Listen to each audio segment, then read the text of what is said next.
Et donc, là, ce que je suis en train d'aborder, c'est tout l'aspect de la demande, des demandes sans amour qu'on projette sur le monde. Du fait qu'on ne se sent pas bien à l'intérieur, donc il y a cette demande énorme de se sentir accepté, de se sentir validé, de se sentir aimé, comme je disais à l'instant, mais pas aimé selon la définition de Dieu de l'amour, aimé selon la définition de mes parents de l'amour, qui n'est pas de l'amour. Donc pour moi, le fait d'être aimé, c'est d'être accepté et valorisé par un homme et par une femme, c'est de me sentir approuvé sexuellement, approuvé en tant qu'homme. Ça, c'est, je me sens aimé. Si elle m'approuve en tant qu'homme, si elle m'approuve sexuellement, que je suis valable, alors je suis aimé. Et donc il y a cette demande énorme tout le temps de s'il vous plaît, me rejetez pas, s'il vous plaît, me faites pas ressentir toute cette erreur à l'intérieur, s'il vous plaît, valorisez-moi, s'il vous plaît, dites que je suis quelqu'un de bien, s'il vous plaît, dites que c'est pas ma faute, s'il vous plaît, dites que je ne suis pas mauvais. Donc tout ce type d'émotion est projeté sur l'univers entier, en permanence. S'il vous plaît, aidez-moi à éviter toutes ces émotions que je ressens à l'intérieur de moi. Voilà.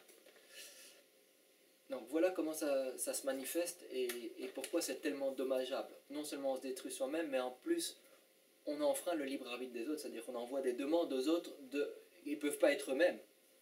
En notre compagnie, ils doivent bien nous traiter, et s'ils nous traitent mal, ah ben, on est fâché sur eux. Parce qu'à ce moment-là, on ressent toutes ces émotions de rejet, ces émotions de honte, de culpabilité, etc. Et donc, on dégrade très fort notre âme dans cette condition-là. Alors, quelle est la source de ça? Parce que pour pouvoir être heureux et changer, et donc j'espère aussi que, en partie, cette expérience de cette vidéo me permettra que quand j'ai libéré ces émotions, que vous verrez la différence et ça manifestera dans ma vie. Mais quelle est la source? Donc pour en sortir, il faut trouver la source. Il faut trouver les émotions causales. Pourquoi on a tous ces fausses croyances? Parce que c'est des fausses croyances.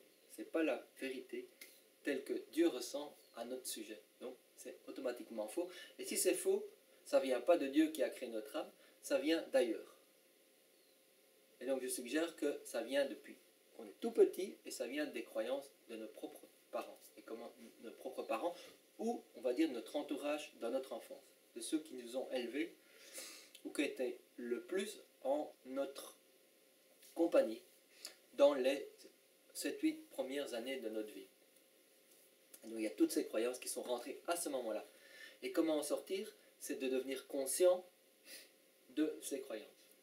Mais évidemment, quand on est tout petit, on n'a pas de souvenirs bien concrets d'image, parce qu'on n'a pas le cerveau développé à ce moment-là. Donc on a l'impression qu'il n'y a rien qui est arrivé. D'où la difficulté. Comment on fait pour d'abord se prendre conscience? D'abord, on peut voir à travers notre vie, si on est vraiment honnête, ce qu'on ressent. Et puis après, ce qu'on peut faire, c'est demander de l'aide. Ça veut dire avoir un désir sincère de connaître la vérité.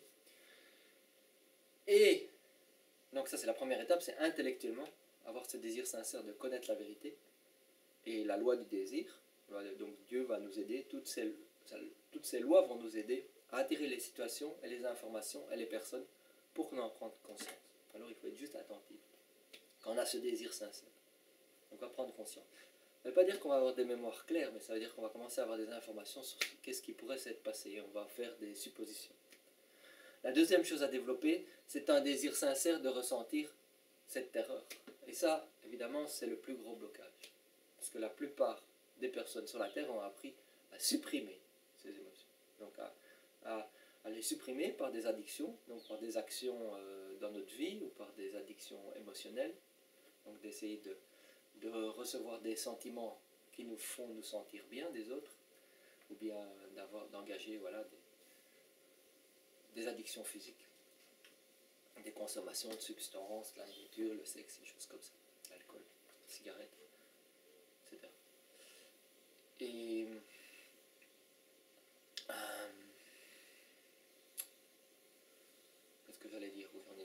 perdu un peu le fil de mes idées par rapport à ça.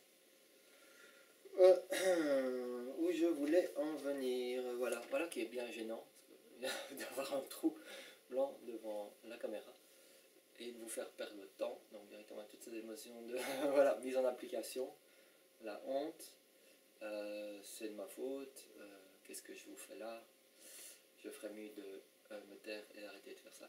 Tout ce type d'émotion qui vient lié à un manque d'estime de soi. Très intéressant. Donc non, la deuxième chose que je disais, c'est développer un désir de ressentir ces émotions de notre enfance. Et donc, d'où l'engagement de nos addictions, parce qu'on a appris à ne pas les ressentir à tout prix. Et donc ça, c'est effectivement la chose la plus difficile et voilà, le plus gros blocage que j'ai. Et que la plupart des gens ont, c'est de se permettre d'être submergé par les émotions et de ne pas les contrôler. Et si c'est de la colère qui vient, la laisser juste nous traverser. Pas en étant en colère sur les gens, mais en la laissant physiquement sur un coussin ou un sac de boxe, quoi, nous traverser, sortir. Si c'est la peur, nous laisser la peur prendre notre corps et trembler, etc. Si c'est du chagrin, nous permettre de pleurer, toutes ces choses. Exactement comme l'enfant fait naturellement. L'enfant fait naturellement, et puis on désapprend ça. Donc, il faut réapprendre. Donc, il faut déprogrammer ce qu'on a programmé en nous et réapprendre à être simplement émotionnel. Et ça, on a plein de blocages, plein de peurs là-dedans aussi. Donc, il faut développer, mais pourquoi je ne veux pas? Il faut être sincère et essayer de, petit à petit, ressentir les blocages à ne pas vouloir être émotionnel. Et il y en a plein, imaginez-vous. Parce que dès qu'on est émotionnel, qu'est-ce qui se passe? Imaginez, vous commencez à faire une crise de exprimer, commencer à pleurer en plein public ou à trembler en plein public. Qu'est-ce qui se passe? Comment les gens se sentent autour d'eux? Donc c'est très, très... ça demande d'être complètement en paix avec soi-même. Et je ne dis pas qu'il faut commencer à exprimer toutes ces émotions devant tout le monde et déranger tout le monde, je ne dis pas ça. Je dis l'idéal c'est de pouvoir se créer des espaces où on se permet de remémorer toutes les situations de sa journée ou quoi, donc chez soi, et non d'avoir un espace où on se remémore les situations et on revit les émotions qu'on ressentait aux situations pendant notre journée, etc. Et on se permet d'aller dans les émotions. Ça c'est la chose le mieux à faire. Et on se permet de traverser les émotions. On ne va pas imposer nos choses aux autres en plus, qui ont déjà leur propre bagage. Ça c'est pas quelque chose de l'amour pour eux. Maintenant, on ne se posera même plus les questions au moment où on n'a plus aucune peur, ça viendra au moment où ça viendra et ce sera juste parfait. Bon voilà. Donc, voilà les deux choses qu'il faut faire, c'est donc avoir un désir de découvrir d'où ça vient, ce manque d'estime de soi. Et je vous suggère que ça vient pratiquement tout le temps de la petite enfance, même si on n'en a aucun souvenir, et beaucoup d'entre nous n'ont aucun souvenir, on a bloqué tout ça. Et la deuxième chose, c'est développer un désir de ressentir. Alors après, on peut le faire avec l'aide de Dieu, et c'est beaucoup plus facile, ou sans l'aide de Dieu.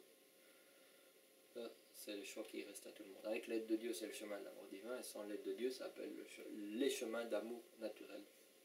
Mais tout le monde le fera à un moment ou à un autre, d'office. Tout ce qu'on fait, c'est retarder l'échéance et d'avoir de plus en plus d'accumuler de plus en plus la douleur. Le mal qu'on fait aux autres, par nos projections et nos demandes, et le mal qu'on se fait à soi-même.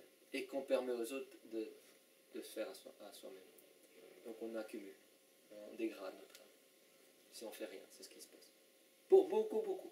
Donc la majorité des humains passent dans le monde spirituel dans un état qui correspond à une condition des enfers du fait de leur manque d'estime de soi. Donc c'est un gros problème dont je vous parle. Alors, quelles sont les émotions que j'ai identifiées chez moi? Je ne suis pas encore passé à travers toutes les émotions et j'ai encore beaucoup de travail à faire. Mais peut-être que ça vous permettra de faire des parallèles et de voir des schémas qui se passaient dans vos propres familles. Donc chez moi, j'ai un papa qui me désirait pas, et donc il y a tout ce côté de besoin d'approbation, etc. par rapport à l'homme. D'éviter le rejet, de besoin de me sentir valable, que j'ai le droit d'exister et que j'ai une valeur en moi. Même si les autres ne m'aiment pas, même si les autres me rejettent, mais en soi, m'aimer, quel que soit ce que les autres pensent de moi. Voilà. Et moi, donc ça vient de ce rejet de mon papa qui ne voulait pas d'enfant. J'en ai parlé dans les vidéos sur ma vie, les émotions et les addictions, dans les 3 vidéos de ça. Donc, je ne vais pas revenir en détail. Et donc, d'un côté, j'ai les émotions de rejet du côté masculin, et du côté féminin, j'ai une autre extrême. C'est-à-dire que ma maman m'a créé dans le but d'être un substitut à son partenaire dans sa relation qui ne fonctionne pas, et donc de créer l'homme parfait tel qu'elle désire, qui est à l'image de son papa. Souvent, on reprend les schémas. Et l'homme parfait, c'est l'homme qui va faire qu'elle se sente heureuse et qu'elle se sente bien. Donc mon job en tant que petite création qui arrive ici, dès la conception, j'ai déjà un travail. Et le travail, c'est rendre ma maman heureuse. Protéger ma maman contre le papa, qui peut être assez violent et colérique et qui fait peur à maman, et la rendre heureuse. Donc lui éviter de ressentir toutes ses propres émotions de manque d'estime d'elle et de douleur en elle, qu'elle a de sa propre enfance et qu'elle a supprimée. Et générationnelle. Donc éviter de pleurer, éviter d'avoir peur, éviter toutes ces émotions où elle ne se sent pas à l'aise, d'être en colère surtout, être bien, être joyeux, la rassurer, si elle pleure, être là pour elle, la protéger. Ça, c'est mon rôle. Et si je remplis bien ce rôle, alors j'ai une valeur terrible en tant qu'homme. Je suis un Dieu. Donc elle me met en plus sur un piédestal. Et donc ma valeur est complètement dépendante du rôle que je vais avoir vis-à-vis de ma maman. Relation incestuelle. Donc moi, c'est une relation de type sexuel. Donc moi, je vais attendre une approbation sexuelle de ma maman, en tant qu'homme, ma valeur d'homme. L'amour, c'est combien la femme va m'accepter sexuellement. Ça vient de là. Et c'est ce que je vais rechercher toute ma vie si je suis inconscient de ça.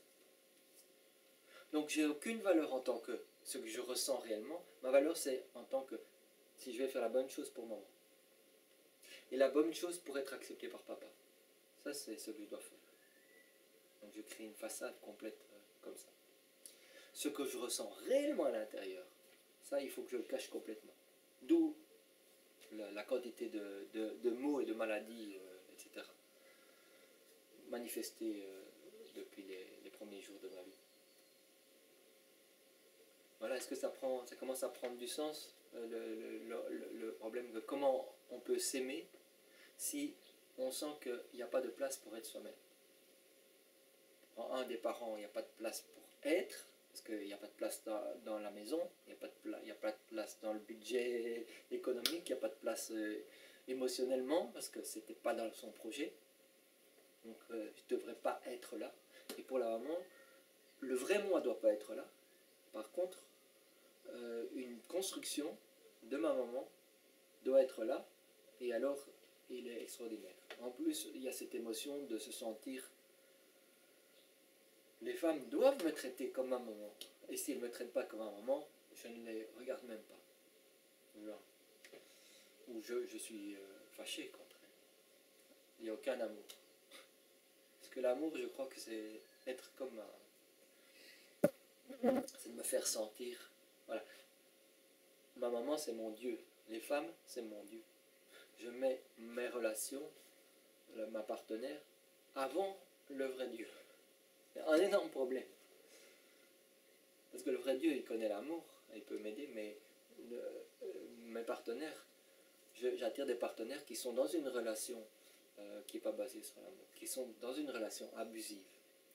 C'est-à-dire où je vais devoir faire en sorte que ma partenaire se sente bien, tout en sentant que je ne peux pas être moi-même.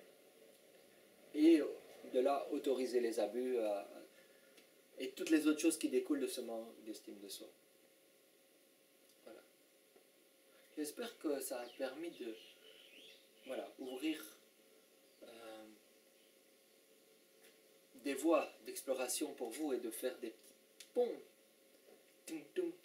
par rapport à des choses de votre propre vie. Et vous engager à aller dans ce chemin de guérir ce manque d'estime de soi.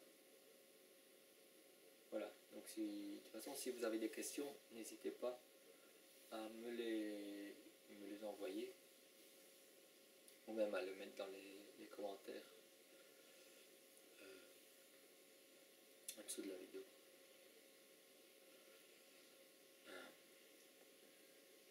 Eh bien, vous pouvez me contacter par le site uniondivine.info si vous voulez que ce soit de manière plus confidentielle. Voilà, moi j'aime bien quand c'est tout transparent parce que l'expérience d'une personne peut aider une autre personne.